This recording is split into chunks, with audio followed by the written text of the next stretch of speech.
Serial நாளைக்கான பிரமல பார்த்தீங்கன்னா அம்மா நான் ஸ்கூலுக்கு போகல அங்கே போனால் அவங்க அம்மா கூட சேர்ந்து எல்லா போட்டியிலையும் கலந்துப்பாங்க. அதை பார்க்கும்போது எனக்கு ரொம்ப கஷ்டமா இருக்கும்பா, அதனால நான் ஸ்கூலுக்கு போகலன்னு சொல்றாங்க. ஒரு பக்கம் விஜய் நீ வீட்லயே இருந்துக்கணும்னு சொல்லிடுறாங்க. காவேரி கேள்விப்பட்டு விஜய்கிட்ட வந்து பேசுறாங்க. அம்மா நாளைக்கு கண்டிப்பா ஸ்கூலுக்கு வரணும் அப்படின்னு சொல்றாங்க. ஆனா விஜய் வேணான்னு சொல்றாங்க. எந்த பிரச்சனை இல்லாம நான் பாத்துக்கிறேன், அவன் எந்த விஷயத்திலயும் கஷ்டப்படாம நான் பாத்துக்கிறேன்னு சொல்லிட்டு காவேரி அம்மாவை ஸ்கூலுக்கு கூட்டிட்டு போறாங்க. அதுக்கப்புறம் தெரிஞ்சு அம்முக்கு அம்மாவா இங்க கலந்துக்க போறது காவேரி தான் தெரிஞ்சு விஜய் பயங்கரமா சந்தோஷப்படுறாங்க. அடுத்த காம்படிஷன் எல்லாத்துலயுமே அம்மாவும் காவேரியும் சேர்ந்து கலந்துக்கிறாங்க. எல்லா போட்டியிலுமே கலந்துக்கிட்டு எல்லாத்துலயுமே ஃபர்ஸ்ட் ப்ரைஸ் வெல்றாங்க. அடுத்த ஸ்டேஜில் அவங்களுக்கு பெரிய அவார்டு கொடுக்குறாங்க. இந்த வருடத்திற்கான சிறந்த அம்மா பொண்ணுங்கிற விருதை 2 பேருக்கும் சேர்த்து கொடுக்குறாங்க. இதை கேட்டு விஜயும் ஸ்டேஜுக்கு வர சொல்றாங்க. அந்த அவார்டை 3 பேர் கையிலையும் சேர்த்து கொடுக்குறாங்க. இவங்க 3 பேரும் ஒரு குடும்பமா இருக்கிறத பார்த்துட்டு சாரதா பயங்கரமா சந்தோஷப்படுறாங்க. உண்மையிலேயே இவளுக்கே தெரியாது இவளுடைய குழந்தை தான் இவளுடைய புருஷனான்னு தெரியாம இந்த அவார்டு வாங்குறான்னு சொல்லிட்டு மனசுக்குள்ள ரொம்பவே ஃபீல் பண்றாங்க. அடுத்து வீட்டுக்கு வந்ததுமே சாரதா காவேரி கிட்ட பேசுறாங்க. உங்களை பாக்குறதுக்கு அவ்வளவு பெரிய சந்தோஷமா இருந்தது, குழந்தையும் உண்மையில உயிரா இருக்கு, இப்படிப்பட்ட குழந்தையை விட்டுட்டு நீ எதுக்காக அடி வேறொரு கல்யாணம் பண்ணிக்கலாம்னு யோசிக்கிற, பேசாம விஜய் தம்பியை நீ கல்யாணம் பண்ணிக்கோ, நான் திரும்ப திரும்ப சொல்றேன், அந்த பொண்ணு உன் மேல அம்மாவா உயிரா நினைச்சுதான் விஜய் தம்பியை கல்யாணம் பண்ணிக்கூடியோ அப்படின்னு சொல்லிட்டு மறுபடியும் சொல்றாங்க.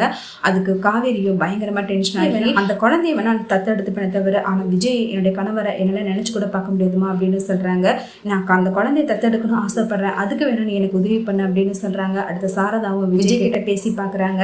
இப்போதைக்கு அந்த குழந்தைய காவேரி ஆசைப்பட்ட மாதிரி அவளுக்கு தத்து கொடுத்துருங்க, அவளுடைய பொண்ணா மாறிடுவா, அதுக்கப்புறம் கொஞ்சம் கொஞ்சமா உங்களையும் மனசு மாதிரி உங்களையும் ஏத்துப்பா, அந்த நம்பிக்கை எனக்கு இருக்கு அப்படின்னு சொல்றாங்க. ஆனா விஜய் ஃபர்ஸ்ட் முடியவே முடியாதுன்னு சொல்றாங்க.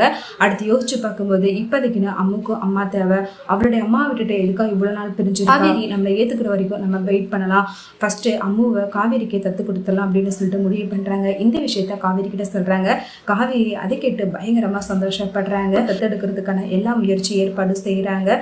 அடுத்து இதை நினைச்சு விஜய் ரொம்பவே மனசுக்குள்ள ஃபீல் பண்றாங்க. அம்மா மட்டும் உன்னுடைய பொண்ணா ஏத்துக்கிட்ட, ஆனா உன் புருஷனாகிய என்ன மட்டும் ஏத்துக்கிறதுக்கு உன் மனசு இல்லைன்னு சொல்லிட்டு ரொம்பவே ஃபீல் பண்றாங்க.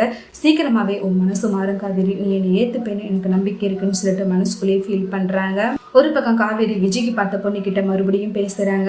நீங்க ஏன் இன்னும் விஜய் கல்யாணம் பண்றதுக்கு முடிவு சொல்லாம இருக்கிறீங்க அப்படின்னு சொல்லி கேட்கறாங்க. எங்க வீட்டுல எல்லாருக்குமே சம்மதம், ஆனா விஜய்க்கு தான் சம்மதம் இல்லை, அவர் மனசுல வேற என்ன அவாய்ட் பண்றான்னு மட்டும் தெரியுது அப்படின்னு சொல்றாங்க. அடுத்து விஜய் அந்த பொண்ணு கிட்ட எல்லா உண்மையை சொல்லிடுறாங்க. காவேரி தான் என்னுடைய பொண்டாட்டி, இது மாதிரி ஒரு ஆக்சிடென்ட்ல நடந்தது எல்லாமே அவருக்கு மறந்துருச்சு, அதனாலதான் இந்த நிலைமை அப்படின்னு சொல்லிட்டு புரிய வைக்கிறாங்க. முடிஞ்சா எங்க 2 பேரும் சேர்த்து வைக்கிறதுக்கு உங்களால முடிஞ்சா ஹெல்ப் பண்ணுங்க அப்படின்னு சொல்றாங்க.